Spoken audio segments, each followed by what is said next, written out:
especially the enemies within. We don't have the luxury of having more enemies. We already have the whole world against us. It's already us against the world. Mm-hmm.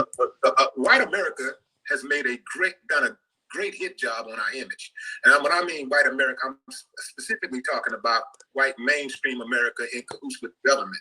They have done a great job at tarnishing our image worldwide.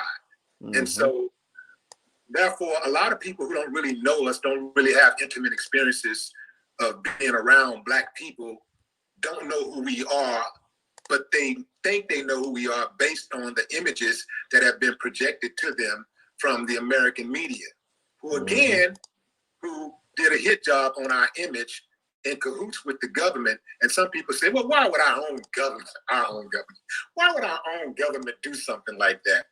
Well, it's very simple.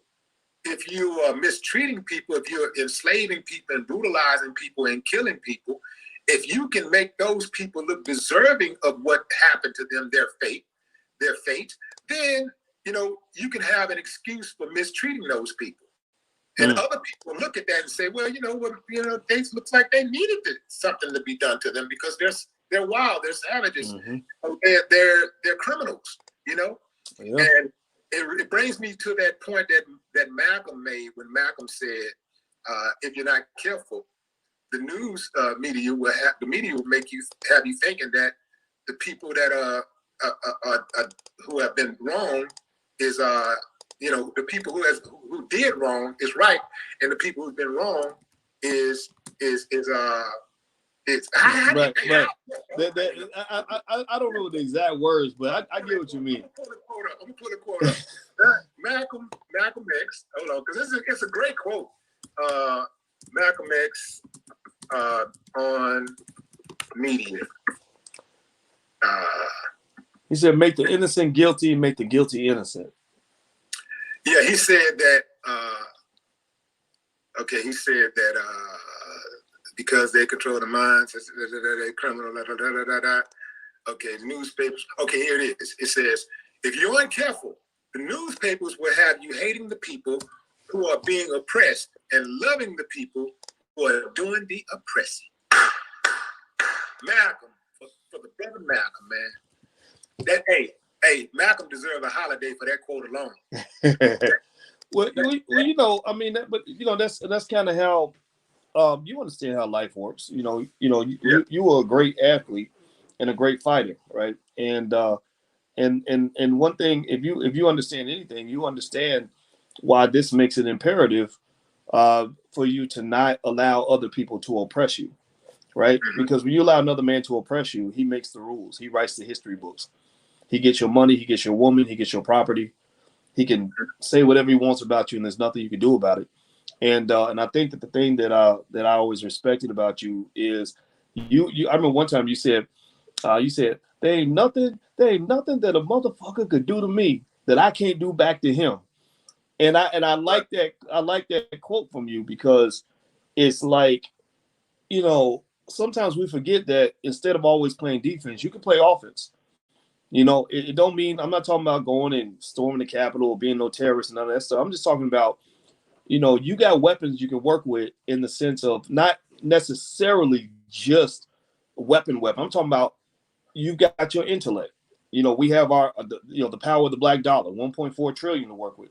We got education, some of the smartest people on the planet, the most creative, most talented people on the planet. We have faith and spirituality and dedication to the things that we believe in. So we become a force to be reckoned with when we come together and focus on unity, love, and power, as opposed to worrying about always fighting against oppression. Like if you always on defense, it's very, very hard to play offense. A team has a hard time scoring. Unless you're the Tampa Bay Buccaneers, it's hard to score points on defense. You got to play offense, right? And when you're playing offense, you're not thinking about defense. You think about getting the ball in the end zone. Like, okay, I spend my time trying to stop you, but now you got to think about how you're going to stop me. And I don't think that we have enough of that in our community. We have a lot of reaction. Like, oh, well, look at what they did. Look at what they're trying to do to us. Well, whatever. They're going to try to do that. And here's the other thing, too. When you're playing the game of power, the game of power is not a game that has very many rules. There's not any sort of serious code of ethics. You can't rely on your enemy to be ethical when they're finding ways to oppress you. So like if I'm LeBron James, I'm trying to win a championship, I cannot expect the other team to have any concern whatsoever about how much they might have hurt my feelings or how the trickery they might have used to beat me, right? Whatever. They don't care. They don't give a fuck. And that is in contrast to how often you will hear some of our people that will just say, well, they don't care about us. Well, no, they don't. Let's go ahead and accept that. So now we can move to level 2, where you say, now that I know that the opponent doesn't care about me, how am I going to win this fucking game? And I don't mean to cuss so much on your platform, man. I apologize. Is that I don't want to mess up your videos now. Okay, I'll make sure, man. But this is really how I feel. It's like once I realize that other man ain't never gonna care about me. He ain't never gonna care about my family. He does not care about my freedom. He does not care about my life. He does not care if I live or die, eat or starve. He does not care. I have to care, right? And that's it. It's a defeatism type of mentality, because I see it all the times in the comments across social media. They don't care about us. This is why they treat us the way they do. And all this type of stuff. Like, fool. They don't treat us the way they do because of two black people were fighting in the damn streets over a piece of chicken. No, they treat us the way they do is because they are evil. Okay, there's certain people who treat you when you just indiscriminately treat people wrong and do evil things to people. That has nothing to do with the person at all. It has everything to do with you. So it's like certain people don't understand is that it don't matter how much education you get. Black people can be the most law-abiding, God-loving, what we like to say, fearing, God-fearing, and a hardworking people in the entire universe.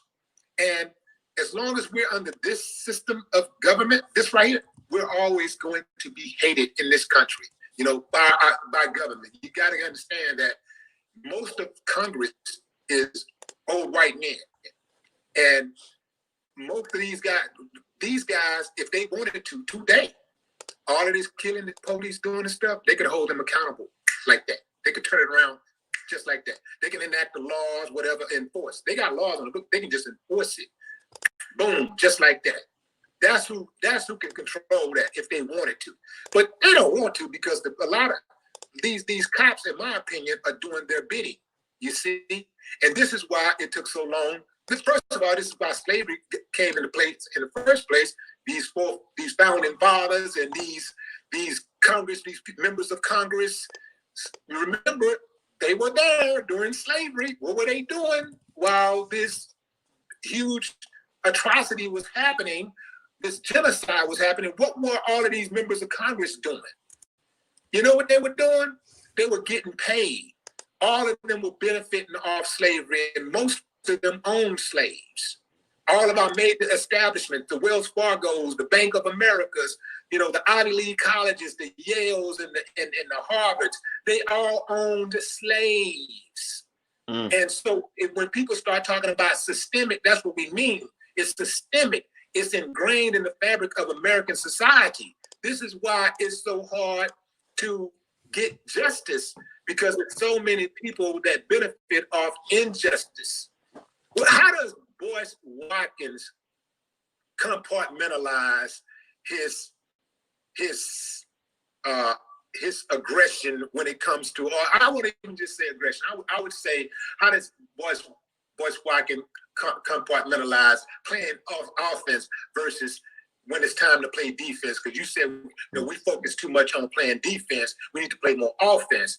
But I know Boyce Watkins, and I know Boyce Watkins also got a hell of a defense. So how does Boyce Watkins play offense? Mostly because you're putting up points. Boyce is out there putting up points. But every now and then, you got, trying to, you see what you're doing, and they're reacting to what you're doing. So you got to play a little defense to get back before you get back on offense, right? But the goal is if I'm reading you right, the goal is to be on offense the majority of the time, not defense, because that's how you win games. So if you're in a football game and you're playing off, usually if you look at the score, whoever had the ball the longest usually wins. Well, I'll tell you what. You're right. The defense.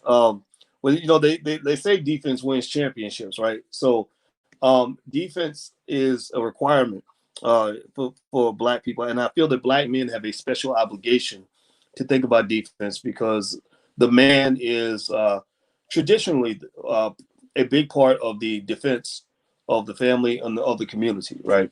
Physically, financially, etc. So, in my mind, as a Black man, I felt like I played defense every day.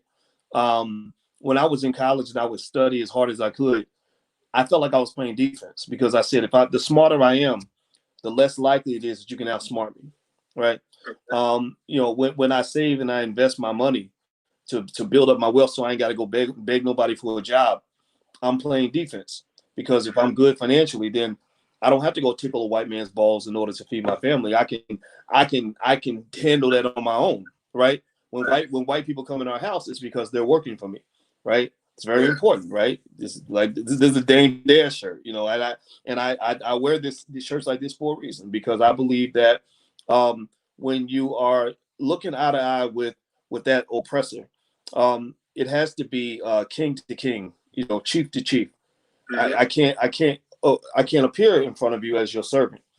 I'm not here to be your court jester. I'm not here to bow to you or to get you to take care of me.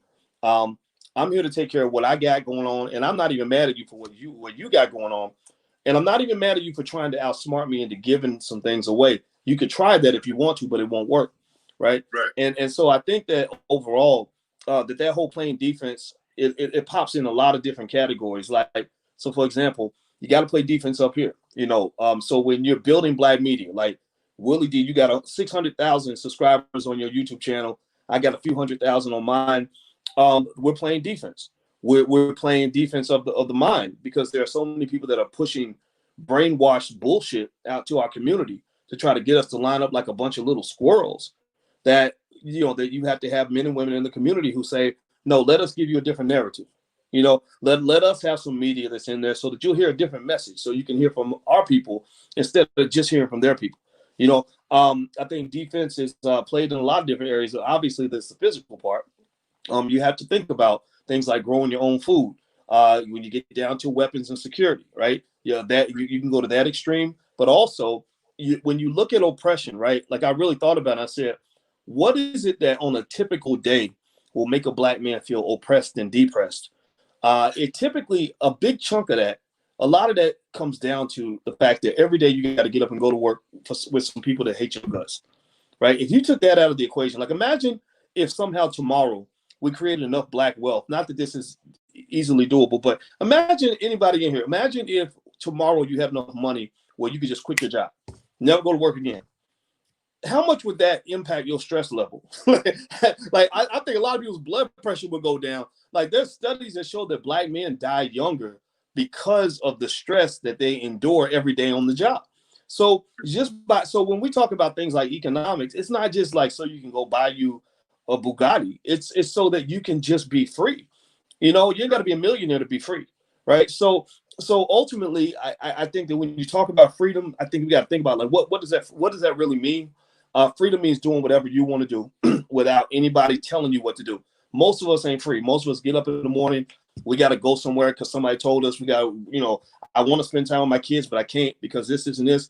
So I think achieving that freedom is an important part of that process. Yeah. How do you achieve that freedom and then bring somebody else, a partner, along for the ride? You mentioned in one of your podcasts, you mentioned I think it was, what did you say, financial relationships? How did you, what was the financial lovemaking? You talking about that? Financial lovemaking, man. Let me stop. Let me pause for the cause. Fam, let me tell y'all something. Boyce Watkins, he been on one like this last, I don't know what happened. He's always he been dope, but like this last like several like months or so, he been like killing it. And his panelists, I mean, just real strong panelists, strong views, people that's making you think. They're making you think. And that financial love making thing, man, explain that to the audience. You know what? Financial lovemaking, that was a book I wrote a while back, like about '06. And the reason I wrote that book was because, finance is my thing. I used to teach at Syracuse University and all that. Yeah. And but money was never interesting. I'm not big into, I'm not real materialistic and stuff. So money, I just wanted to have enough. I didn't want to be broke. Like, I knew what it's like being broke, and I didn't like that. But I don't really think about money. It was a little boring to me. But what was fascinating to me about money was the psychological side. Like, I noticed people would do anything for money. Like, they'll kill for money. Like a girl will sleep with your ass for money. You know what I mean? Like people would, people want to be your friend if they think you got money. And it made me just notice how people, like, because of, like, when you have a lack of money, you end up the people with money can control your life. Like, if I got enough money and I say, hey, I know you live in Chicago and you like it there, but I want you to come move to Cincinnati, and I'm gonna pay you an extra $20,000 a year. Well, people will move to Cincinnati, right? And you know that, right? Because you yourself have money. You've been around people that have money, so you see how money has that power. So financial lovemaking was built around the power that money has, particularly in relationships, because I've seen people ruin their whole life by choosing the wrong relationship, and money is somewhere in the background. Like one example is, this lady called me and she told me that her and her husband had a lot of money. They lived next door to Bob Costas, the guy at NBC, and she said, but she didn't know that her husband had started, like, he had a crack habit and he never told her. And she said, one day I just woke up and all my money was gone. Like he was gone, the money was gone, everything was gone. And then there was another one where there was a lady who had married, like, this basketball player, and he played overseas and they were making big money or whatever. But he wasn't really an investor. He didn't save the money. He just, would just live good. And then the money ran out. And so she said, I'm 35 years old. I had to move home with my parents. When he wasn't making money no more, he got all depressed and abusive and all that. And then he left. And it was like all these stories I was hearing. And a lot of the stories I was actually hearing from women, which made me think about how I want to raise my daughters. Like, I raised my daughters to help them understand, like, you need to have your own money, because I don't want some man controlling you with his bank account. I think it's okay for you to pick a man with money, because I think that there's a natural attraction to that for women. But I'm like, you need to have your own, right? Because that's the source of a lot of abuse. So it was just kind of going down that rabbit hole that led me to explore a lot of things, to realize that you're not really just talking about money. You're really talking about how it wires into all these other parts of your life that you don't even think about, or how the relationships you pick will also affect the money, your financial situation. You married the wrong person. Look at Scottie Pippen. I mean, his crazy situation. Look at what Dr. Dre's going through, the poor guy. But I don't know what kind of stress he's got, but the poor guy's got an aneurysm and all that. Like, and he's writing big checks to his ex-wife. So I kind of feel like you got to be conscious of that. It's all about consciousness, being aware of your environment and aware of how every choice fits with every other choice, and it's all connected. You can't act like who you choose to spend your time with is disconnected with what's going to happen in your financial life. It's all connected. Right. So if somebody would ask you what's more important, money or looks, what would you say?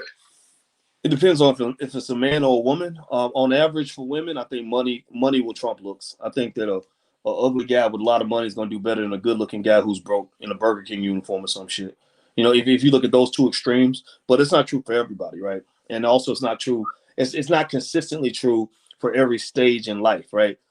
So maybe a younger woman is going to look for something different in a man than an older woman, and so she might pay attention to looks, but also a woman who's financially secure is going to search for a man differently from a woman who is struggling for money, right? So, but money does matter. It does make a difference.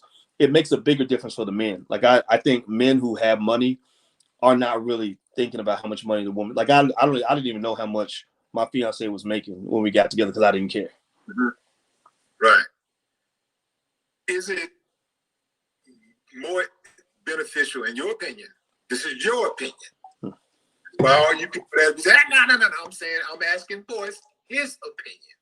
Is it more beneficial for a man to have a woman who doesn't have a job, not a career, not a business, but a job? Is it more advantageous for a man who is well off, who can handle the financial responsibilities for two? What, in your opinion? I think that definitely depends on the man, right? You know, like I know I could handle the expenses in the house if Alicia did not have a job, but honestly, if she didn't have a career, it would probably get on my nerves because I'm more of a little bit of a loner. You know what I mean? Like I need to be in my own zone for a certain number of hours a day so I can focus on what I got to do. I don't want to have somebody sitting in the other room waiting for me to finish working. You know, so the fact that she's got something to keep her busy really helps a lot because one area where we're different is I'm not a big communicator like that. Like in terms of like, you know, like I don't know, like I can sit there by myself and not talk to nobody for hours and be fine. Whereas she feeds off of social engagement. She's a socialite. Like she wants to have the parties, bring people over and everything else. And that's good because that balances me. That allows me to be more social through her. But sometimes it's like I don't really feel like talking right now. And so when you're an introvert and you're dealing with an extrovert, the extrovert thinks that the introvert's being rude because they're not talking, and the introvert kind of feels like the extrovert's being overbearing or it's exhausting, like mentally exhausting, you know. So I would argue that it depends on the man, but I think that everybody should have a sense of purpose, right? So if you don't have a career, which I think is fine. I mean, actually, I think the most important job of a woman is motherhood. I think if you're a mother, there's no job more important than being a mother, right? But I also believe that it should be the woman's choice to decide if that's where she wants to focus her energies or she wants to do something else. But you can't complain about somebody that's really, really loving your children, right? I feel like if you're a real man and you got enough money, why not make sure your children have the best and have the most, all the attention that they need? So I support that. Right. Well, what about the idea of a woman working? And, you know, like for most women, and I know y'all women, y'all about to be mad at me, but man, this is the truth. I studied this shit. Most women, they're not going to put anything before their career. A woman has a career. That career. Now, they might say, oh, I love my children, or I love my husband. But if that boss say, look, I need you to stay here till 9 o'clock. She don't stay there till 9 o'clock. Look, I need you to work on this day. I know y'all was supposed to be going on that vacation, but I need you to stay here because we got to get this project finished. Hey, look here. She got to, if she wants to not go in or whatever, she has to call and get permission to not go in.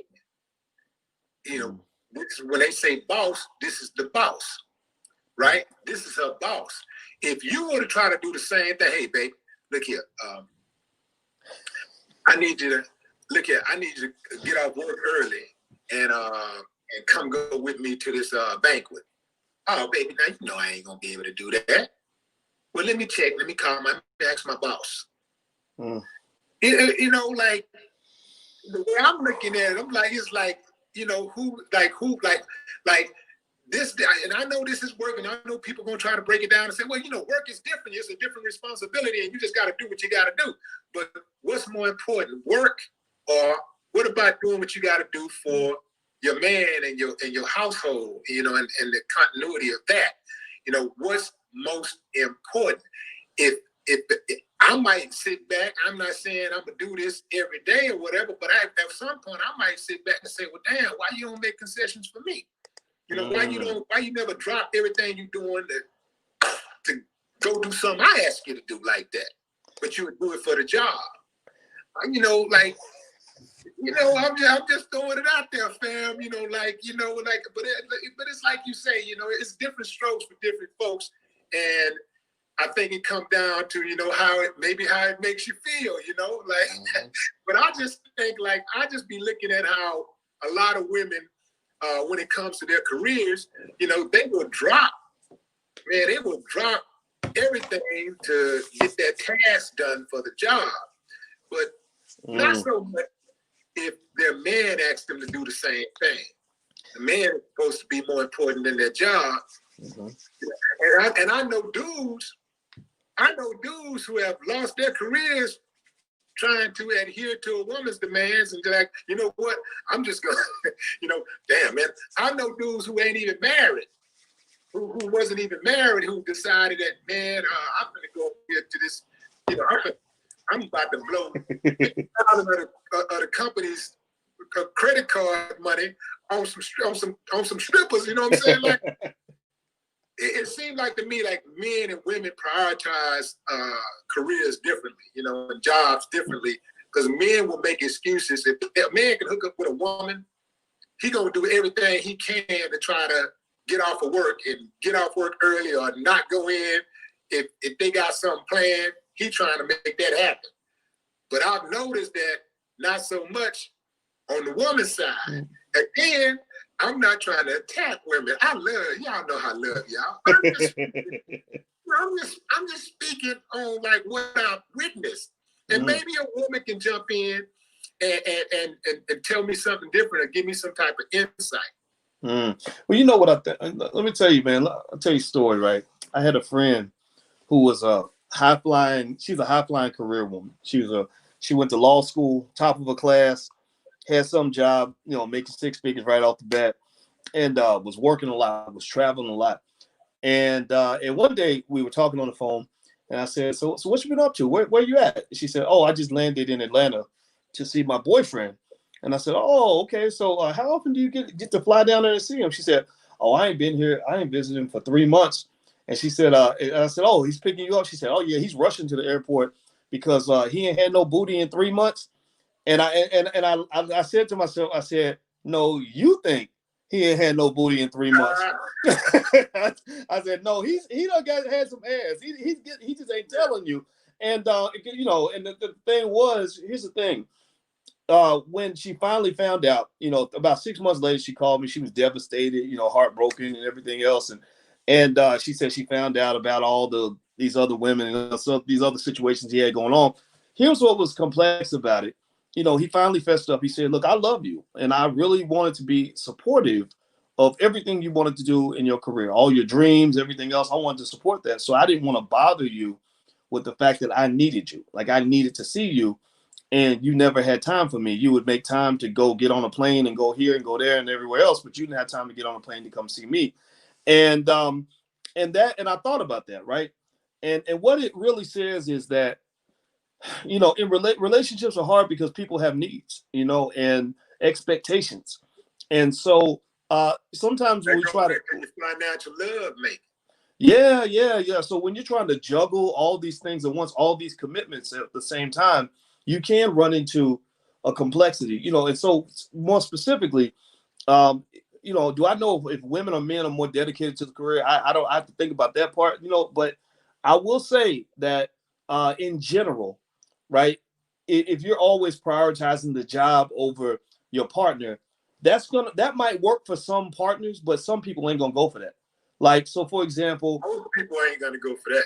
Right. Well, a lot of people, some people do though. Some people, I think it comes down to like when you talk about manhood. I'm a big believer in manhood. I'm a big believer there's a difference between an alpha type male, a beta type male, the feminine male, the man the man child. Like, those are different categories, right? So, if a woman is in a relationship with Willie D, one of the most respected individuals in the world, then that's a different kind of relationship where Willie D is a man. He's not gonna have you constantly putting him second to another man. That is not going to work, right? And so ultimately, where the reverse kind of applies though, in terms of expectations, is that in order for you to command that respect, that you got to pay the cost to be the boss. So if I can't afford to pay all the bills in the house, then in a way I've conceded my right to tell you what to do when it comes to your job. Because then she's gonna say, well, who the hell else is gonna pay the light bill? And then I got to shut up and sit down.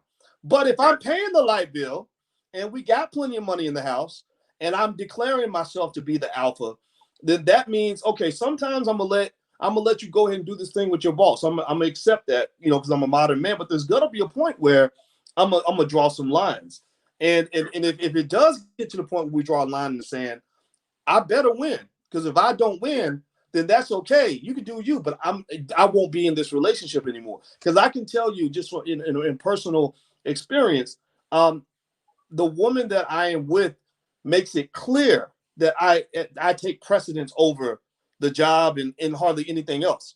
But also because I respect her as a human being, I choose my battles. You know, like if we doing something, we going to the movies. She's like, oh, I got to go to the office. Most of the time, if I don't give a shit, I'll be like, okay, all right, well, I'll see you when you get home. But if it's really important, like, you know what I mean? Like if it's something big, like, I don't know. Like if like, I'll give you an example. Like, this is just real life. Like I wanted to move. I was like, I like Illinois, but I actually want to live. I want to live somewhere warmer. I want to move. And she had her job. She loves her job. And I was like, okay, you know, we could do this for a while, but at some point, Boyce is gonna get his way, right? So I think that every relationship has its own negotiation, and you got to make sure you can live with the terms. Say, fam, that is exactly how I operate. Exactly what you just said. That's what I was listening. That is what I was listening for. We're on the same page, man. We're on the same page. I don't think nobody can be mad at that. I don't think a woman can be mad at that. I don't think there's no dude out there can be mad at that. That is on point, in my opinion. So, man, here we are. Joe Biden's first day in his official capacity as the President of the United States of America. A lot of people are thinking that, okay, we've turned a new page in American history, and all of a sudden racism is about to just go away. No more Trump. You know, I'm one of the first ones, no more Trump, like no matter what, no more Trump. But, and listen, let me say this. I can't stand looking at Trump. I don't like, he looked disgusting. It looked like his face pores stink. I don't like him at all. I think he's one of the he's one of the worst human beings ever existed. I think the world is worse off because he was born. That said, it took me a while to come to grips with actually voting for Joe Biden. It took me a while because I was right there with you the whole time, and I think I came in maybe 2 months before. I was like, man, I can't do it. No. I got to get rid of this motherfucker. He got to go, man. I just want to let me get rid of him. I know Biden got his issues. I know he's gonna be a problem. I know we're gonna be talking about let's get rid of him in about 6 months. I just got to get rid of this motherfucker. Let me get rid of him first, no matter what.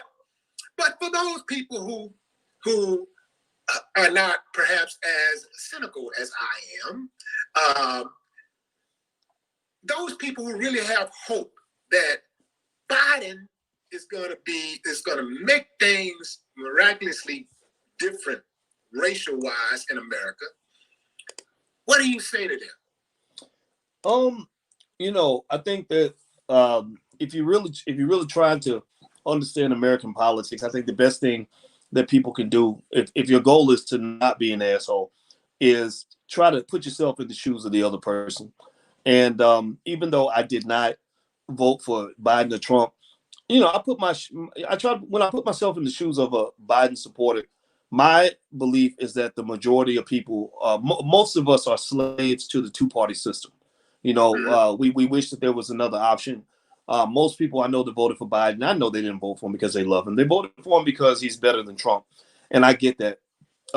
And I think that where I'm slightly different on that train is that, you know, I saw I don't like when you box me in and only tell me I got two options. I can't.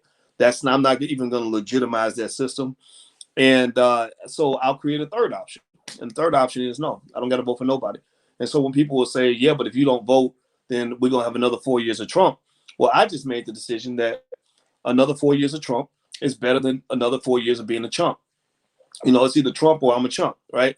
So to me, feeling like I felt like a chump in the sense that there is a point, and it's gonna happen. It's gonna happen in this election. It may not have happened completely, but it's gonna happen. Every election we get closer, there's gonna just be a point where a lot of people say, "We're not doing this no more." Like you're not going. Every election they come up with something to scare everybody, get everybody riled up and stuff like that, and it's emotional, and then everybody feels like, okay, I got to go ahead and just do this, right? And I get that, but because Trump is not a guy that you can defend as a president. He's not built for this. I've been following this man for a long time before the politics. You could ask me about him in the 90s, and I would have said, yeah, this guy's kind of an arrogant white guy. But it's like, at what point, do we go from, again, from the defense to the offense? When do we go from preventing the disaster to chasing something that is that's better and prosperous and more abundant for us? How do we go from sort of this fear of losing to a desire to win? Because we voted the voting for Biden for a lot of people was a defensive vote. We got to get Trump out of office. We got to, COVID gonna kill me. This gonna kill me. That gonna kill me. And I don't necessarily think you can gain freedom that way, and you certainly can't defend freedom that way. Any community that has ever had freedom had to fight for it. You had to sacrifice for it, and also you had to be able to defend it. And defending the freedom means that that people are gonna try to scare you. They're gonna try to scare you into giving your freedom away, and you can't let people scare you. So a Trump presidency, another 4 years of Trump did not scare me. I felt like, I survived the first 4 years. I survived the second 4 years, but I get it. I think Biden, if you look on the bright side of Biden, he is he's more presidential. He's better for the country. He seems to, at least on the surface, be trying to bring people back together. That's what we need, because the big challenge that they have right now is they have about 80 million people that they've defined as almost like terrorists.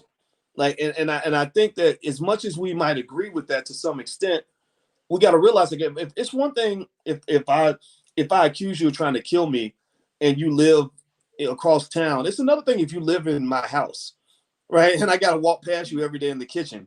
These so-called terrorists are right here in the backyard, like they're in the military. The liberals are not the ones who pick up the gun and go fight in the wars.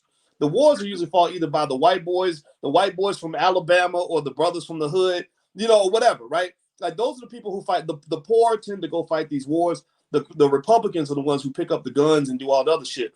So you're basically saying that any Trump supporter is pretty much a terrorist or a terrorist sympathizer, and half your military is connected to those people. That's a bad formula. Like, that's something where there's got to be a better way to make your point than to try to marginalize 80 million people. I don't think that's going to work. And it's going to, and the reason we should care is not because we care about those people, but because we care about ourselves. Because if you fuck up America and destroy this country, then we all lose. Everybody loses. That's why, for example, the capitalists should be the socialists, meaning, you have people that are mad because the rich people are taking all the money and the rich people don't want to pay no taxes and all that. Well, if you're rich, you should want to pay more taxes, because if you keep starving people out and not, paying your fair share, then your whole country is going to crumble. So all these riches that you have won't matter anymore. So we got to find a way to keep the country together. That has to be the top priority. Right. In that regard, what would be a good first step? Because right now, Biden he's doing his first 100 days of policy making. And right now, they say he's going into the White House. As soon as he get there, he's going to sign over 100 executive orders. He's going to flip most of those executive orders that Trump signed in the law. So and maybe you can't think of one, but maybe you can't think of just one, but maybe, 2 or 3. What would be 2 or 3 good top priorities if he came out swinging and you saw him do it? You say, oh shit, Biden, hold on now, he might be all right. It's a good start. Well, first of all, what I want from Biden is not realistic for him. You know, I want reparations, right? Yeah. I want a conversation on that. You know, you want the black vote, you expect black people to show up for you. You got to show up for us. I would like to see that, and that's why I support, you know, like what Ice Cube was doing and all that. I felt like that was my presidential candidate, was what Cube was doing. I said, this is what I'm voting for, right? Period. But I think for in terms of what's best for this country, I think a lot of his orders are not that bad. The one that got my most attention was when he said he wants to create a path to citizenship for 11 million people that are not in the country legally. That's going to dilute the black vote. I believe that's a long-term play, because I think that when they saw the groundswell of black people that are kind of asking for more in exchange for their vote, I think that worries them. They're like, okay, we can't keep black people at bay forever. Eventually, they're going to smarten up and realize the game. So we're going to go ahead and start bringing people into the country so that the black vote has a lower percentage of the total population. And so that whole illegal immigration play, I think, is where they're preparing for the next election, because they said, okay, well, we barely got by this whole Ice Cube thing this time. Next time, though, it's going to be more structured, more organized, and more impactful. So we got to have a plan B, right? I got to go start a relationship with the side chick because my wife is getting suspicious, right? So I think, but I think for the most part, most of what he's doing, in my view, is really reestablishing the respect that we can have for the presidency, that the respect the United States had throughout the world. Trump's biggest crime, in my view, in my opinion, I didn't have a big problem with the fact that he wasn't a nice guy, but the problem I had with him was I did not feel he was presidential.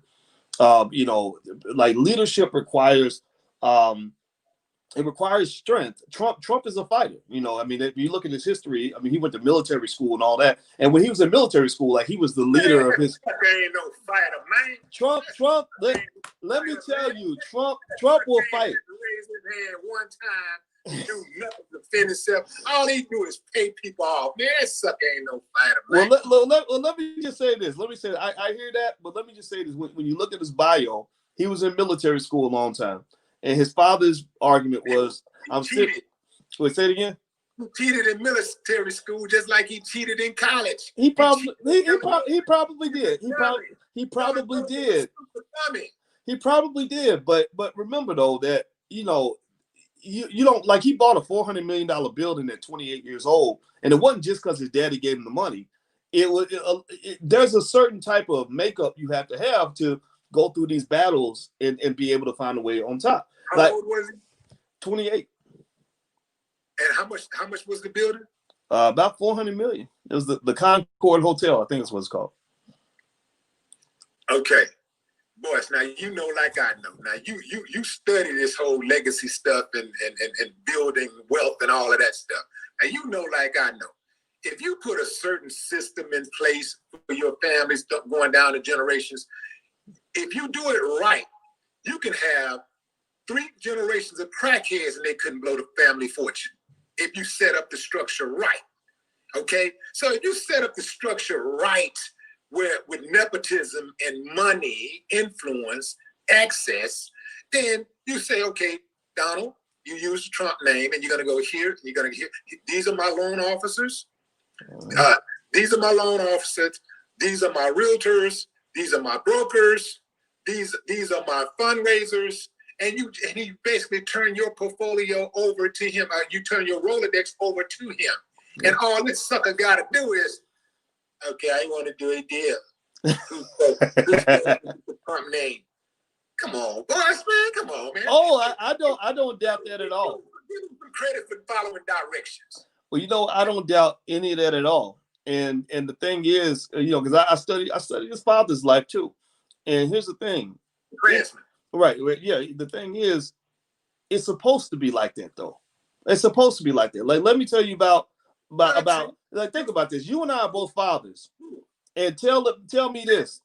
Are your children gonna have the same struggles that you had? Hey, I already see the right. Right. You're right. You're absolutely right. It's supposed to be like that. I just hate when people give him credit. Like, something that was your daddy, nigga. You ain't did nothing special. That's true. That's true. But that's the thing, right? When you talk about this wealth and power game, it's a team sport. You know, you're not supposed to, you know, like a basketball team, you're not supposed to be the point guard and the center and the power forward and the coach. You have different positions that people play. And the thing is that that kind of wealth and power comes across generations. So so I'm not sitting here trying to say Trump is a great guy. I don't think he's a great guy, but he got a head start for sure. When you know, when a lot of my friends were 25 years old, trying to pay off their student loans or whatever, you know, Trump is making multi-million-dollar deals because his father, Fred, put certain mechanisms in place to make sure his kids were in a certain position, right? So, And so Willie D, same thing. You know, your son's a brilliant young man. Yeah. Now, was your son at that event, or was that your daughter that I met? I'm trying to remember the event you had in Houston. The roast that your boy was at. My son was at the. Was my son at the roast? My son and my daughter were at the roast. Okay. Both were there. Okay, so I met both of them there. Yeah, like you know, your children are brilliant, and they're not. Their struggles will be different from yours, and a lot of the struggles you had, you know, are gone because you changed the generational curse that many of our families have. So my children, same thing. My kids are not going to have economic struggles because I'm gonna do my job as a fucking father, you know, and make sure that they're in good shape, right? And somebody's gonna be like, well, the only reason you have this and this is because your daddy did this for you. And it's like, you're damn right, because that's what daddies do, right? We take care of our children. So so I don't knock that part. But I do think the shortcoming with Trump, to me, a lot of it came down to that narcissism. He's a textbook narcissist. He also was just a guy who just wasn't presidential. You know, he's not somebody that should be representing America. Like even Barack Obama, as much as we can criticize Obama, which there's a long list I can lay out, at least he was presidential. He carried himself in a certain way. He thought about things before he said them. You know, Trump would be out here tweeting, misspelling words and shit. You know what I mean? Like that's not what a president's supposed to do. And I think that's the reason why I'm kind of glad he's gone, so we can kind of have some grown-ups running the country now. Decorum. Right. So that I definitely can see that point. I just get tired of the Democratic Party shenanigans where they up here trying to scare black people into buck dancing, you know, and doing whatever. Like they're gonna come get you. Like, no, don't be told. Don't you know, even when they refer to like if you call somebody a white supremacist, I'll listen to you because I feel like you have a license to use certain terminology. But when they're saying the other side is white supremacist, that I have a problem with that because I'm sitting there thinking, but you're a white supremacist too. Like stop that, you know. And just tell me why I should be a Democrat or why I should be a Republican, and let me make my own decision. And don't mess with me because I know a lot of good black people, man, good quality black people, who just said, you know, I don't want to be a Democrat. I don't believe in abortion. I believe what my Bible said. I'm not into the LGBT thing. I'm not into the feminism. I'm not into the other stuff, the immigration stuff. So I'm gonna go vote over here, and it's their right to do that. That's the thing. Like I don't think it's my right to say, oh, you a coon because you voted for somebody different from me. We're all in the same cage. You know, you have a lack of choice, just like I have a lack of choice. Maybe if you know, I know a lot of people that voted in my own family who voted for Trump because they had no other choice, and I have people in my family that voted for Biden because they had no other choice. If you were giving them a third option, they would have definitely taken the third option. And what I chose to do, is my fucking right to do that. Like I'll let nobody talk me out of that, right? As I said, you know, I'm gonna pick another party just because. And so I picked libertarian, but I'm not even a libertarian. You know, like Alicia voted Green Party, and she was like, "Do you know what the libertarians believe?" I said, "Yeah, we believe in liberty." I started using "we" and shit, right? Not really. No. So I read up on it, and she's like, "So you don't believe in a social safety net and social security?" I said, "Yeah." She said, "Well, you're not a real libertarian." I was like, "Damn, well, I don't really have a home. Like all of us are political orphans. That's what we are. None of us really have it." But you know what, Boyce, to your point, I think that we all are a little in each party. Mm-hmm. I have conservative views, you know. Yep. For instance, you know, I believe in gun. I believe in gun ownership. You know, I'm a strong believer in gun ownership, especially for black people. I believe in gun ownership. I believe in, the hand up, not the hand out. I don't believe in just giving people money like that. You know what I'm saying? I'd rather teach a man how to fish than to give him a fish, right? Mm-hmm. That's me.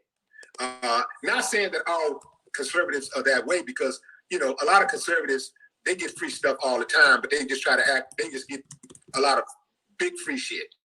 So they see other people getting, welfare checks or whatever, and they try to look down on them, but they getting big old ass tax breaks and things of that nature. That's free stuff, right? But and then when it comes to the liberal side of things, I do believe in a woman's right to do what she wants to do with her body. I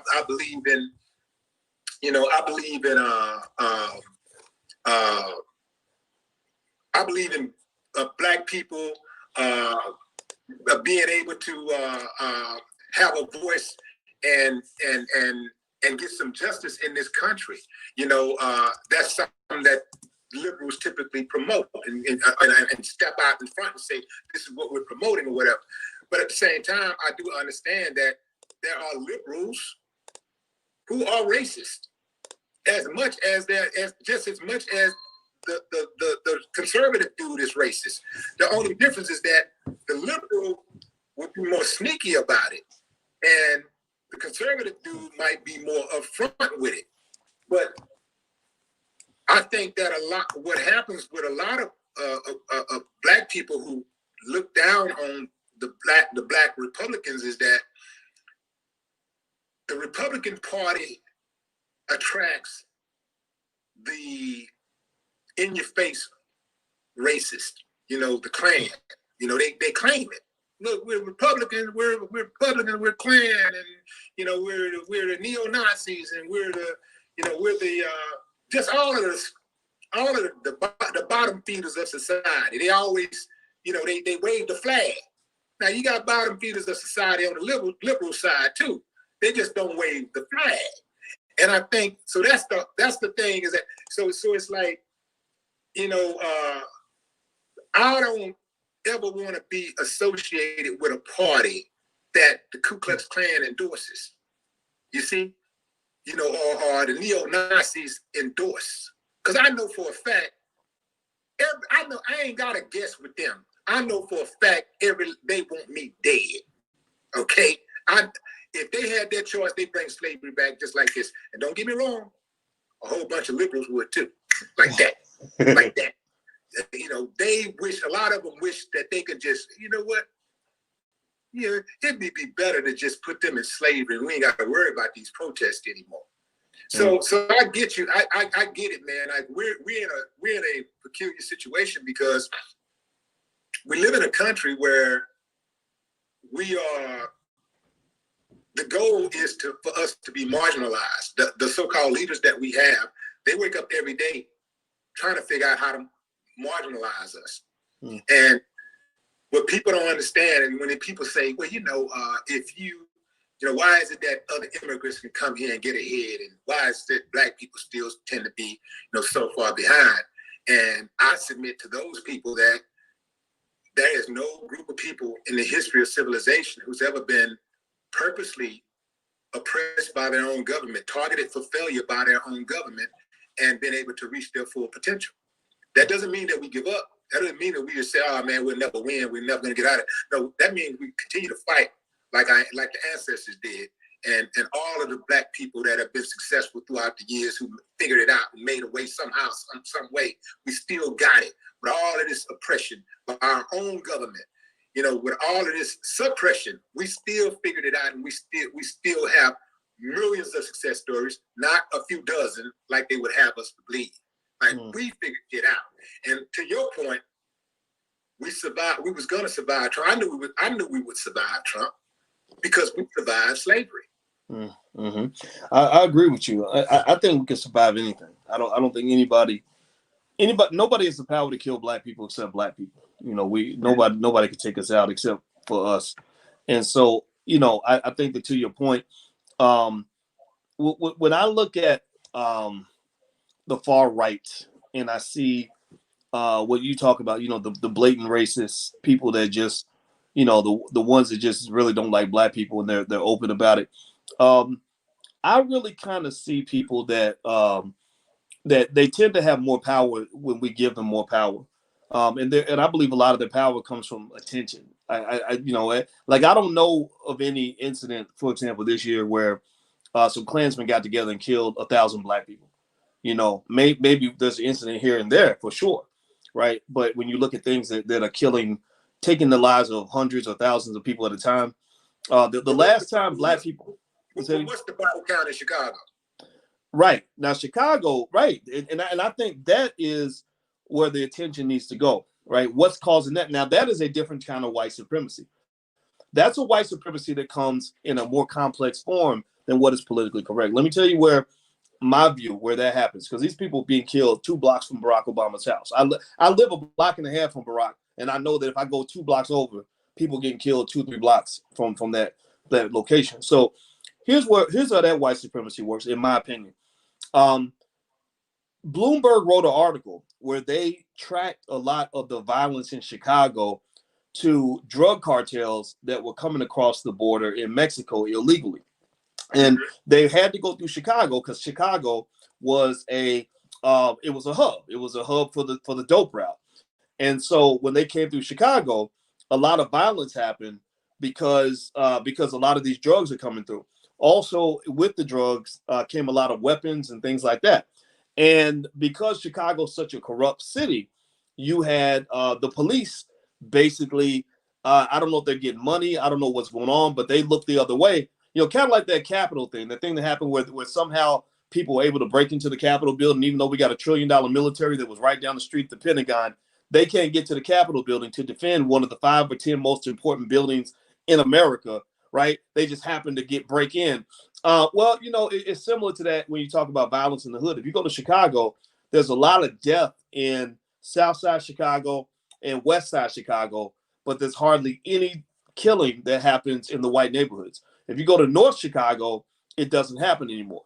So with that said, I think that it definitely links to white supremacy in the sense that because the lives of these black people matter less than the lives of the rich white people on the other side of town, that's why the police can't seem to stop the violence that happens in the hood. But believe me, whenever one of these killings happens in the rich neighborhood or in the white neighborhood, they find the killer immediately. They shut it down real fast. So that is a type of white supremacy that's more nuanced and more complex than just the whole, the Klansmen are coming to kill us kind of thing. Now, is Willie still here? Are you still here, Willie? I'm here. Oh, okay. Oh, so I'm highlighting you. Oh, okay, cool. So yeah, man. I think I was just making sure I haven't been on the other end of that, but yeah. So I think that it's all white supremacy, but I think that in order for us to really solve the problem, like we got to decide as a people, do we want to feel better or do we want to solve the problem?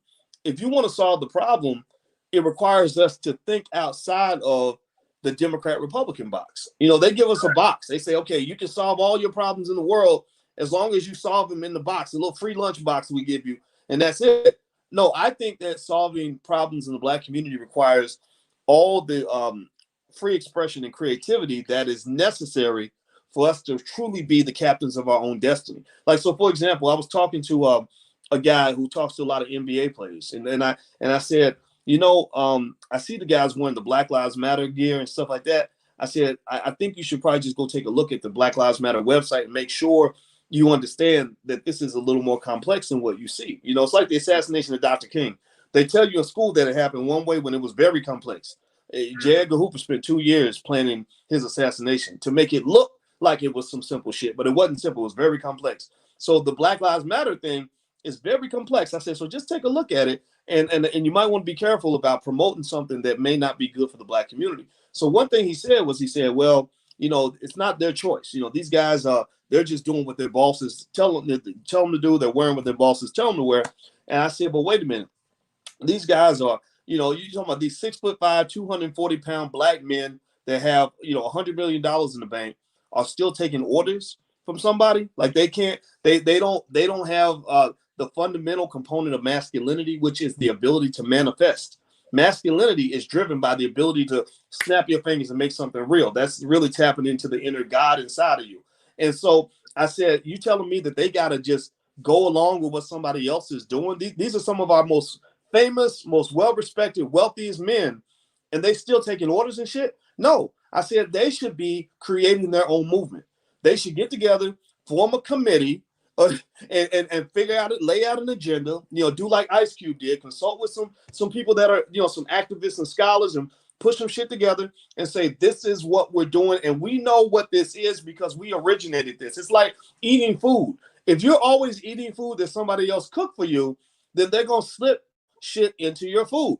You're eating food that was made by your oppressor. Intellectual food, political food. We always eating this poison ass food, and then we wonder why we dying of cancer. It's the same thing true politically. Otherwise, we're eating poison food, and our communities keep dying. Like our wealth. Think about this, man. We've been sitting around doing the same shit for 40 years. Our wealth has gone down. How in the fuck are we doing all this voting, all this marching, all this praying? We're supposed to have all this success, and our wealth is going down? Well, that means that's because they're poisoning the food. So you got to learn to cook for yourself. So what I believe is that the strongest movements in the Black community have to come from the Black community. They cannot be some shit. Black Lives Matter, that shit just came out the sky. Like, don't get me wrong. I don't even hate it. I know a lot of good people that are affiliated because they're just kind of connecting to something that they believe in. No disrespect. But when you really go deep and you figure out, for example, where did that $10 billion that they collected $10 billion on behalf of Black people. I know people who could use that money. Where is it? Like, where is it?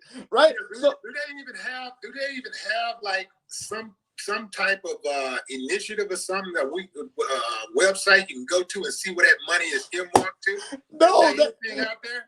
Not that I have seen. I'm gonna keep researching it just so I can be clear on this. But I swear to God, man, it's like even their own member chapters basically wrote a public letter saying that there is no transparency in terms of what you're doing with the money. And what they did was they created like a splitter kind of situation where they had the Black Lives Matter global network that would do all the corporate schmoozing and collect all the donations. And then they had another side of Black Lives Matter where they're like, okay, we want y'all to do all the activism and shit. Like, that was the way. Go read the letter that was written by 10 chapters that were real concerned about what was going on with the money. Like, there's something shady happening. And it's one of those things where it could probably be resolved if they did like a full transparent accounting of where the money went. But I don't think they want to answer those questions. So if they don't want to answer those questions, maybe that's why. Well, okay. So people are suspicious. Let me tell you something. From the beginning, I have been supportive of the organization's right to take to the streets, protest against injustice. That alone, right? That's been my singular focus. So been hearing about all these different things about what their true agenda is and all this stuff, right? So then, I still never really publicly spoke out against them because, again, anytime somebody is doing something to help our movement, our cause, to help, fight against this damn beast, this machine, this vile machine, I have to look at that and say, that's an ally, at least to an extent. That's got to be, I'm going to be cautious about any type of public criticism when I look at somebody that's actually fighting against injustice that's being perpetuated against Black folks. I got to speak on that. I got to ride with that. But then, and I'm hearing whispers and murmurs, for a minute. And then I see this damn video that come out on Martin Luther King Day. Twerk on Washington. And what I want to know is, like, out of all the initiatives they could have came up with, the programs, the series that they could have came up with to honor Dr. Martin Luther King Jr. and bring attention to equality, why do you put out a video or you support a video, you present a video? Because they from what they say is that they didn't produce the video, they are presenting it as an artist series. So why are you presenting something like that if your true purpose is to to evolve and to advance the Black community. How does putting a woman in some shorts and having her to walk around basically on the Capitol grounds and bust it all open? How does that advance the culture? And also, in one of you know what? Let me see if I can look up the statement, because I don't know if did you actually read the statement that was on their Instagram? I did read it. I don't have it in front of me, but I can look it up too. Well, yeah. Let me pop this thing up right quick. So, and people were calling for them to take it down. Like most of it, they had to disable their comments because there were so many people against it. It's like they don't care now. All of a sudden, at first it was like, well, we for the community and we gotta get to the streets and we for the Black community. But most of the people, and damn near everybody that I looked on here and read the comments were all negative comments. They still got the video up. And this is how they explained it. They captioned it, "Twerk on Washington, BLMGN MLK Artist Series." And then they, try to distance themselves a little bit by saying artist statement. "Twerk on Washington is a declaration of freedom and healing. Advocating for the decolonization of over-sexualizing Black women's bodies to reclaim an ancient sacred dances of liberation and wellness. Sampling the I Have a Dream by the great Dr. Martin Luther King Jr., delivered during the March on Washington for Jobs and Freedom. The shame of traditional African practices is not ours. Trauma is kept in the body. Shake it off." So you are advocating for the decolonization of over-sexualizing a Black woman's body by over-sexualizing a Black woman's body. Yeah. Make it make sense. Oh, I can't make that make sense. I mean, that doesn't. You're not. I mean, it's hard for you to say don't look at me as a sex object and you shaking your ass in my face. And then also you got to remember that we're making an assumption that was a woman. That could have been, that could have been a dude. So don't be looking at the ass too hard unless you want to traumatize yourself. You know what? I mean, seriously. I mean, I thought to myself, that's a dude. And turned around, and I said, I don't know, because I don't know. Well, but here's what I'm concluding, right? It's like it's not so much that they don't have a right to represent what they represent. Like, we got people in this world that are LGBT, transgender, all of that stuff, right? I don't have nothing against any of that at all. What I do have an issue with is when you try to hog up all the oxygen in the room and basically you say, well, we represent what it means to be Black. We represent Blackness. No, you don't. You represent you. Those are not my people, right? So the same in a very small segment of Black society. Very small segment. Exactly. And where it becomes a minstrel show is because that's how oppression has always worked. They will take certain Black people and elevate them to the top, give them lots of money, lots of power, and then certain other Black people they push to the bottom. That's why it's easy for Don Lemon to get on CNN, but they canceled Ice Cube. They didn't even want to interview him, right? He had to shame them into doing the interview. I mean, you're fucking Ice Cube. You've been, you're one of the most respected entertainers on the planet. You can't get an interview on CNN, but they got, Van Jones and people like that on there every day. Really? Yeah. What are you afraid of?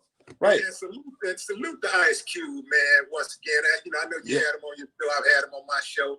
But more importantly, Ice Cube is one of the guys that been counting as a friend, for decades in this industry. One of the few friends in this industry, because this is a shady ass industry. This entertainment industry is very, very shady. And people, man, they change their their phone numbers based on the next gig that they get, right? So it's all the time, man. This type of stuff that's going on in the industry. So, but anytime, in my opinion, that a person is willing to sacrifice their career or their bag for their convictions, that's important to me. And the trip part about it is that the people who had criticism of Cube that look like us are mainly the people that don't do shit. It was mainly the people either who don't do nothing at all, they don't do nothing at all, or what they do always errs on the side of suspicion. You're like, okay, what is this person? Like they always seem like they got an angle on something. It's always an angle. But Cube has always been solid. He's been direct as far as I've known him. And I rock with. That's why when Cube came with that, he said he met with both administrations. He met with the Trump administration and Biden's team. Is that I gave him the benefit of the doubt because Ice Cube has character equity with me. See, a lot of people that was attacking Ice Cube don't even have good character. Ice Cube has character equity. So therefore, I gave him the benefit of the doubt. Even though I disagreed, I would never meet with Trump because I just think it's never going to go nowhere. But it's the same thing, like with you, like you decided, look, I ain't voting for Biden or Trump ass. You know what I'm saying? I don't like neither one of them. But I respect, even though I said I am going to vote for Biden, I respected your position that you took because you have character equity. You see? And so that's why I'm a big advocate of who is for us. Are you for us or not, first and foremost? Now, I'm not going to try to denounce a person based on one act or a disagreement. That is the most petty shit, in my opinion. That's that emotional shit that a lot of people that's in this space get into. They hear you say one thing or one or two things that they don't agree with. You can say 100 things. You can put out 100 videos, and they're like, yeah, my man. One video. The next video, yeah, man, he compromised, man. It's a trip, man, but we don't pay too much attention to those types of, they kind of fuel the fire. You dig what I'm saying? Yeah. So now we are. What I want to know is, like, in your opinion, what do you think is going to take now that you got the Senate, the Democrats got the Senate, they got the House, they got a Democratic president, they got a Democratic vice president. In your opinion, what is it going to take to not have a committee for reparation hearing, but actual reparations, just like they sit there and talk about like they sit there and have meetings on what the budget gonna be for the stimulus. Oh, a stimulus is coming. We just got to figure out how much. When are we gonna get to? What's it gonna take to get to the point where we say, "Oh, reparations is coming." We just got to figure out how much right now. We're trying to figure out how much. That's what we're meeting on right now. In terms of reparations, my first inclination, honestly, is it almost feels like never. Right. And the reason I say never is because I think that people don't understand what terrible shape our country's in financially. Like they don't, I mean, when you have $27 trillion in debt, and your annual tax revenue is about $3 trillion, that's like a person who, imagine if you had a friend who made $30,000 a year, but they were $250,000 in student loan debt. And then they owe you $150,000. That person is never going to pay you voluntarily. In order for you to get your money, you're going to have to kick their ass, garnish their check, or you're going to have to beat it out of them. If you can't get it out, if you can't force them to pay you, they're going to lie to you. They're going to dodge you, deceive you. It is not going to be voluntary. Now, the reason I'm tempted to say never on the reparations thing is because I believe we could get reparations if we were ready to beat it out of them. Not so much physically, but just say, you don't want to pay up. That's cool. We're not voting. None of us will be voting in this election for you. So you're just gonna have to lose to the Republicans every election until you pay up. I believe if that happened, then they would go borrow the money to start paying reparations in order to give black people what they need in order to vote. So again, to use that analogy of the person who makes $30,000 a year, they already got $270,000 in student loan debt, over $250,000 in debt. They owe you $150,000. The only way you can get them to pay you is if you force them to do it, and then also you would be forcing them to go borrow the money because they can't really pay you. They don't really have the money. But imagine if they had a credit card where they could go borrow the money, and until you make them do it, they're going to always say, "Well, I just don't have the money. Look at my budget. Look at how much I got to spend on this, and this." And so the Democrats, their interesting situation is they look at black folks. They're like, "Yeah, we owe you a solid. Y'all always come through for us. We love you, but look, we got to take care of the immigrants. We got to take care of the Jewish community. We got to take care of the people from other countries. We got to take care of LGBT. We got to take care of this. We got to take care of the white women. We got to take care of all this other stuff. And then eventually we'll get around to you." And basically Malcolm X said that if we're not responding by saying, look, F you, pay me. Like, if you can't say F you, pay me, like, I don't care about your problems, pay me.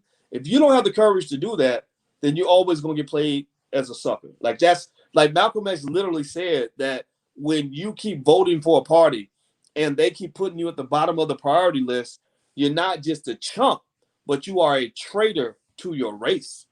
And so when you were talking about Cube, man, I'm gonna tell you, man, I was a fan. I was a great fan of Ice Cube's music, but I didn't get to know him till this latest election cycle, and then I became a fan of him as a person. And so I think that what happened in that Ice Cube situation was I think they didn't know what to do with the black community because they're not used to the black community exerting masculine leadership. They're used to the black community exerting feminine leadership because the women kind of take the lead.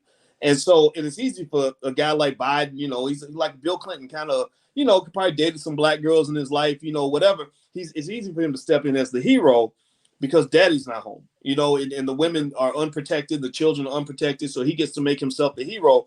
Well, the black man has stepped back into the picture, so now we are officially a competitor.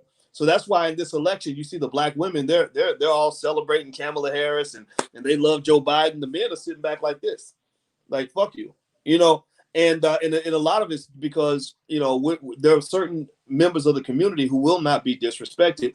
And what I liked about Cube, man, was that he was just, like you said, just solid, because, some of these people, they got the big platforms, but they're not solid people. They kind of flip-flop and wiffle waffle. He was just real consistent. And I just thought it was great. I mean, he did everything right. He didn't just jump out there. Like, he did his homework, talked to people, considered all different points of view. And then he used his platform and didn't let anybody sort of wiggle him in different directions. He was just real clear. And I thought it was great, man. He didn't let any of the criticism bother him or none of that, man. So I just thought it was a big win for black people. I mean, we didn't win, we didn't necessarily get what we wanted out of the election, but just know, like, they were taking notes, man. They were like, damn, like, we can't fool black people the way we used to. We're gonna have to come at them with something different. And I give him credit for it, as well as anybody else in the community that just stood up and started demanding more. Absolutely. Of Congressman Clyburn, you said, Mr. Clyburn mentions lift every voice and sing, and why he wants to make that into a national hymn. I can't help but wonder why he doesn't want to make reparations into a national issue. So let's talk about Mr. Clyburn. Let's get on that for a minute. Like, we got a lot of people in Congress. Well, not a lot, but the few that we do have, a lot of them I didn't even know were there because I ain't never heard them say shit. Like, I ain't never heard them, like, make the national news for like making any kind of major move that really like move the needle in terms of Black advancement. So, how much has symbolism hurt us? Because we have a Black vice president, and one of the things that we were pushing for collectively were at least the elite of the Blacks, those the go-to, the ones that Massa call. Well, the elite collectively was pushing for Biden to pick a Black female vice president. Mm. That's symbolic in and of itself. Just pick a Black female vice president. Personally, I thought that there were others who were more qualified who would give us better action based on their records. But he went with Kamala Harris, who has a sketchy record, a sketchy criminal reform record. How much has symbolism hurt us as a people? Let me. Do you mind if I share my screen real quick? I'm gonna show you something from Dr. Claude Anderson. Okay, let me see if it'll let me share real quick. So check this out. Hold on, give me a second, man. I'm trying to. Let's see. Is this it?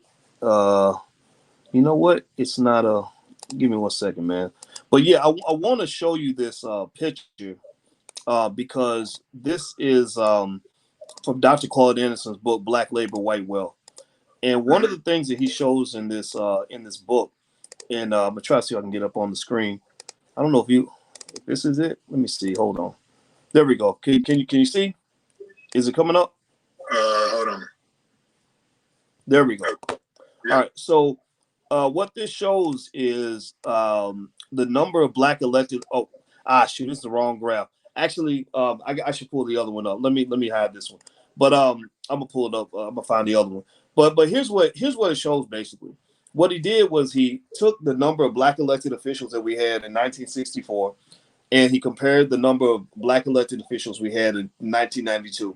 Between 1964 and 92, we went from 103 Black elected officials to 8,000. So we got all these Black people in office, all these Black politicians, etc. Then what he looked at was all the measures of quality of life. Did life get better for Black people? That was the question. All these politicians, did our life get better? And what he found was basically it made no difference at all. That he looked at poverty rates. There was still the same number of Black people in poverty. Incarceration rate did not improve. Incomes like nudged up a little bit, but didn't really improve. None of that, right? So what he was basically showing is that getting Black people into office doesn't make a difference in terms of the quality of life for Black people. Where it does make a difference is you feel better, and that's where that symbolism comes in. Symbolism, like Cornel West talked about smoking the symbolism crack pipe.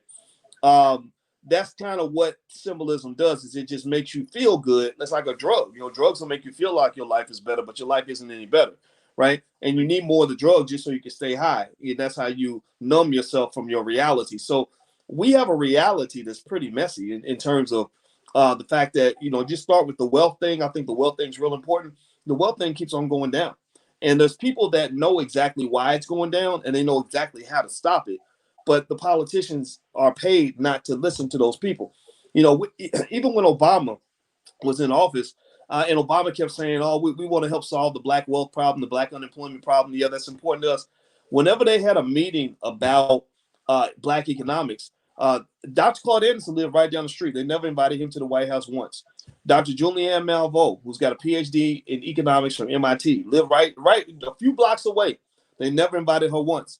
But they invited Al Sharpton to the White House like 120 times.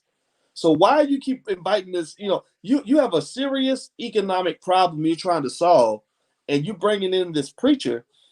Preachers are not economists. Right. So the thing is that if you want to know if a problem is going to get solved, you got to look at, are you really serious? Are you really seriously trying to solve it, or are you trying to pretend like you solved it? And that's what they do. Politicians love to pretend. So like with Clyburn, I think that with this whole lift every voice and sing thing, I don't care. I mean, make it the national anthem, pledge of allegiance. I don't give a fuck. Like, but that's not gonna make a difference. That's just a feel good type of moment. And I think that there are enough people out here that I think get that, and I think that's where the war kind of kicks in. Where when you were talking earlier about playing defense, well, that's what people like. That's what our job is. Our job is to see through the bullshit and to say, no, this is not enough. This is not acceptable. And it's gonna get on people's nerves, but who cares what they think? But they know we're out there. Like that's why most of the black people on MSNBC, they all block Vicky Dillard on Twitter because Vicky Dillard stays on their ass about it. And that's what you do. You fight for what you want. You don't get mad at the opponent for taking what they need. You should get mad at yourself for not going harder for what you need. That's it. It's a battle. We got to learn how to fight. Period. Yeah. Have you seen that? And I agree 100%. Have you seen that new series on Discovery Channel called Undercover Billionaire? I saw it one time. Sorry, one time. Yeah. I think it's pretty interesting, but what did you conclude? Well, when I saw it, it didn't. I mean, it just looked like a regular TV show. What was something I should have called it? Okay, so yeah, so the premise of the show is for this billionaire white guy named what is his name? Something Glenn.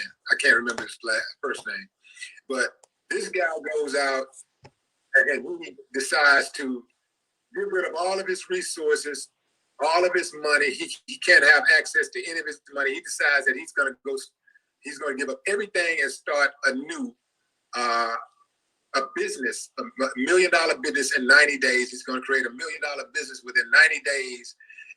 But he can't use any of his resources, his connections, his money. And he's going to start with $100 and a jalopy truck. That's all he got. He goes to the middle of Erie, Pennsylvania, a town where he knows no one. And this is where he decides he's going to set up shop. So he gets there. He got $100 to his name.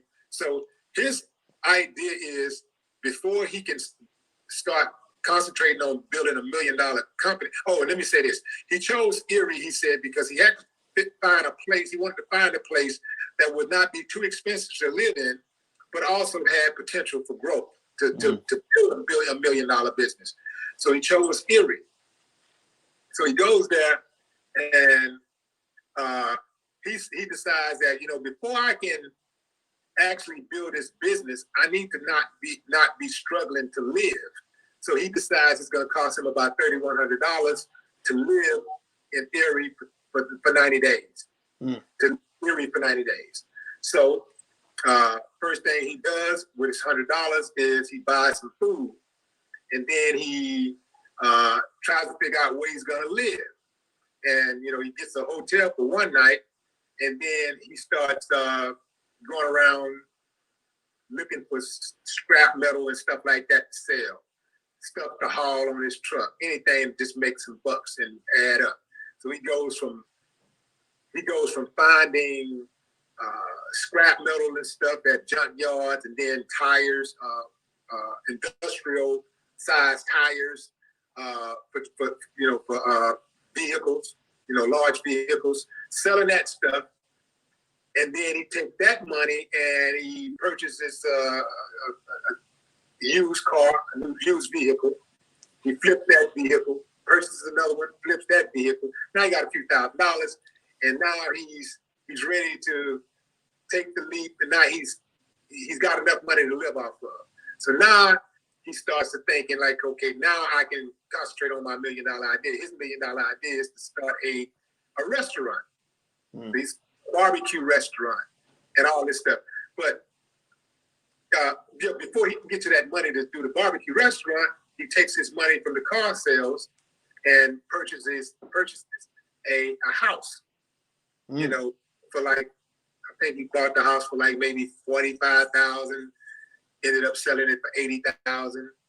And so he does all of these things, and he's doing it at warp speed because he has this goal, but he's undercover, and all of the people that he's working with don't know who he is until like the day before he tells them. So then, one person finds out, and then a few days later, he has to come clean to everybody else. But anyway, I was just wondering how realistic did you think it would be for somebody to start with $100 and create $1 million business within 90 days? I I don't know. I don't think I could do that. That's a tough one. I mean, that's $1 million business is tough. But one thing I like about that concept is a lot of people forget that that most of your wealth is not your money in your pocket. Most of your capital is what's in your brain, like what you know how to do. It's in your free time, your labor. Like you could do labor and get cash for that, right? You can consult, help people with things. So what I find is that people that know how to make money, they have what I call OPP. OPP stands for opportunity, patience, and perspective. So people that build wealth, they tend to be able to spot opportunities. Like I got a cousin who's 34 and never went to college or nothing, but he just always has money because he knows where to go get it. You know what I mean? And and so it's kind of like that ability to spot opportunity means that like if I'm in a room and everybody's thirsty, I'm not the person who's gonna say, "Man, I'm thirsty. I hope somebody comes in here and sells some water." I'm gonna be the guy who says, "Oh, I can sell the water." You see what I Right. mean? And so being able to spot opportunities is very important. Patience and perspective just comes from having like a longer term view and knowing that you plant your seeds, you let them grow and all that, right? Delayed gratification, right? I like farmers. Farmers plant seeds so they can get a harvest. If they don't have a harvest, they know it's because they didn't plant seeds. They would never expect a harvest if they plant no seeds. But a lot of people don't even think about that basic idea that when you have no good harvest, you got to go back and say, well, did I plant any seeds?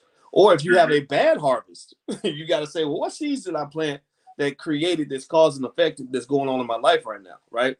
So I think that those basic ideas make a difference. But I would say, like, I know when I first started doing business, I didn't have all the cash I wanted, but I had a lot of hustle, a lot of stuff going on here. And I would also listen to like podcasts of entrepreneurs, and they would tell their stories about, just how they started from with nothing and the steps they took. And then it kind of became demystified.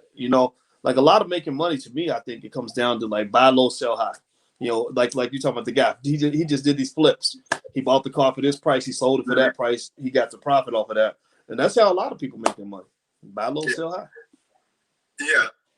So his thing was that he wanted to eliminate struggle first, like struggling to live, because he felt like he could not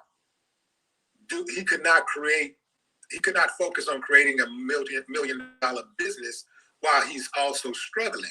So he wanted to get the struggle part out of the way. He wanted to finance the struggle first. So now I can eliminate the struggle. Now I ain't got to worry about how I'm gonna feed myself, how I'm gonna have a roof over my head or whatever. That's out of the way. Now I can focus on my business. Did you do that, or did you do the two simultaneously? No, man. I mean, I think for any human being, your lowest level basic needs is like food and water and security. You know what I mean? Like if you don't have those things, it's hard to do the higher level stuff. Even when you talk about kids in school, a kid can't learn math if he's hungry. You got to feed him first, right? And so the same thing is true, for adults.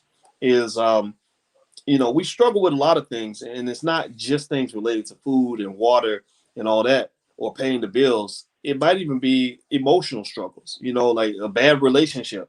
Like you can't go build $1 million company when you're fighting with your wife every day, right? So what I find is that generally speaking, when they talk about finding your bliss, finding your purpose, getting to the mountaintop, or another more complex idea they lay out is what they call self-actualization. That's when you hit the pyramid, you hit the hierarchy where you're really flying, like you're really living your purpose, living your best life. You gotta rise out of that struggle, and that is a lot of that's an economic thing you have to solve. It might be spiritual. It might be thinking about the people that's around you, your circle, because your circle can make you struggle. So if people are constantly fucking with you, like you can't focus, right? Like so it's like even every day, when I get up, I don't struggle for like food and water and basic necessities anymore. Thank God that's past me. I've gone through that, but that's when I was younger. But some days it might just be, I got little things I got to deal with. Like Alicia's mad about something, I got to hear her out. The kids are asking for something, I got to take care of them. And when I'm doing the little stuff, I can't focus on the big stuff. Like T.I. in that song when he says big shit popping, little shit stopping. Like that, I think of that as I need to get out of the tiny struggle so I can go for the big piece of chicken, right? And that's why in my office, man, I have a lock on my door. I go in my office, I lock the door, and I just tell them, I say, y'all need to stay out there because I'm trying to do my big dream right now, you know. And I encourage everybody, figure out where your struggle's at. You know, it could be some emotional stuff, it could be relationships, it could be some financial stuff, and try to get out of the struggle-nomics so you can really do power-nomics. You got to be able to focus to do that. Yeah. Yeah, I wanted to hear that perspective, man, because you're a financial expert, and I would have been remiss to not have,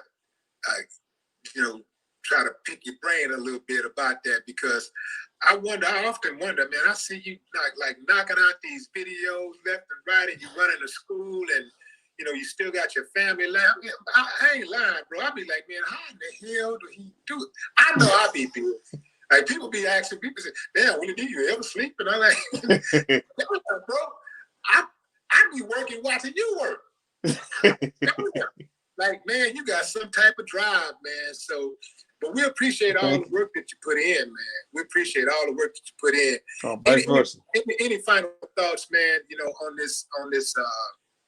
on this new era that we're about to enter, or actually that we have entered, starting today?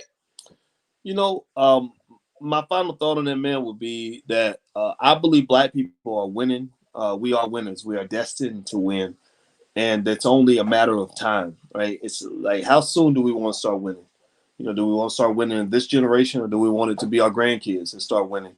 Either way, we're gonna win, and so I look forward to the just to interject real quick. If we want our grandchildren to start winning, we're gonna have to start winning. There you go. That's right. We may not get to the mountaintop with them. Go ahead, Dr. King. May not be that we get there with you, whatever, however he said, but we gotta start it now. We gotta start winning now so that they can win even bigger later. There you go. There you go. And everybody ain't going with us. Everybody ain't going with us, man. I'll tell you what. You know what I thought was cool? I'm confess something, man. When that day when you reached out and I was talking to Ice Cube, I was sitting there thinking about how I used to listen to both of you guys back in the day, and I thought this is so cool that Ice Cube quoted you in what was one of the greatest hip hop songs ever. When he said, "Willie D told me to let a hoe be a hoe," right? And he quoted you in "No Vaseline." That wasn't just a regular song. Like, that was one of the greatest songs ever, right? Right. Well, I kind of feel like that analogy applies when you're talking about building in the Black community. Everybody ain't gonna reach the mountaintop. Everybody's not trying to move forward. Everybody's not trying to win. Everybody ain't ready. Maybe they'll be ready a generation or two from now, but everybody's not ready. And some of us are maybe we're just ahead of our time. We really out here trying to fight. We're really out here trying to win. We're not trying to be held back. We're not trying to be scared. We really want our children on top, right? And so, in a way, I kind of see it as we may not be able to carry everybody with us. We might have to come back and get them later. And sometimes you got to let a hoe be a hoe. Like, let some people that just want to sit behind and want to be ignorant and stupid and backward and everything else. Okay, do you. I'm not going to fight you. I'm not going to struggle with you. Because remember, we just talked about that, right? You can't rise to the mountaintop when you're struggling, trying to carry somebody that don't want to be carried. So what I really want to do, man, is I believe that if you consider the very best of us, like you talk about the talented 10th of the community, meaning people that, not talented 10th as far as education and all that, I'm talking about talented 10th in terms of commitment to Blackness, in terms of courage, in terms of maybe it could be intelligence or vision or just commitment. I think that with that group of people, we can go as far as we want to go. Like, and not just to equality. I mean, fuck equality. I don't care about fucking equality. Right. I think we can win. Like, I believe that our children can be better than white people. They could be doing better than white people are doing. Yeah. You know what I mean? That's a good point. That's a good point that you made, Boyce, saying the hell with equality, because once you get equality is constantly changing. So I might be they may be here, and we're trying to reach here. By the time we get here, they're here. Mm. They're here. So we'll never be equal. Well, you know what? I don't even care about it. I don't even want equality. I want to win, right? I don't, like think about it. In a football game, you don't play so you can tie. You play so you can win. And I believe I don't really get offended when I see a white man that might be a white supremacist, because honestly, he could accuse me of being a black supremacist. Because I believe that if you put white supremacy and black excellence in the same room, black excellence is going to win every time. There's no other group of people on this planet that survived slave dungeons, the Middle Passage, 250 years of the most brutal slavery known to man, 100 years of Jim Crow, 40 years of mass incarceration, and still coming out on top, still shining, still moving to the head of the pack. So we are special, and I think that's important for us to understand is how special we are. And when you spend all your time constantly reacting to the whims of inferior people, then you don't get a chance to take a moment to reflect on how special you are, how great you can be. So I think that, to that point of playing offense versus defense, I think we should play offense because I think that we are built to win. I think we have everything we need, man. And we got $1.4 trillion in black economic power to go with it, and probably another 50 trillion in black intellectual power and spiritual power. So we go to win. There's no question about it. Can't nobody defeat me. It's not doable. So there you go. We're gonna win. We've been winning. We already won. You dig what I'm saying? You don't like it? Kick rocks, sucker. Dr. Boyce Watkins. Hey, man, my honor. It's been a privilege, man. This has been one of our best streams, man. I really appreciate you coming on, and this is a poignant day to do it, man. That's right. This is a hell of a day right here, man. This day is going to go down in history. Yes, it is. Yes, it is, man. Well, it was an honor to be invited, brother. I appreciate it, and I look forward to, you can come through my channel anytime, and I'll come back anytime you want me to, man. Good to see you, homeboy. Follow Dr. Boyce Watkins on Your World. It's Your World. Your Black World. Your Black World TV. Your Black World on YouTube, and then you got the Dr. Boyce Watkins channel, right? Yes.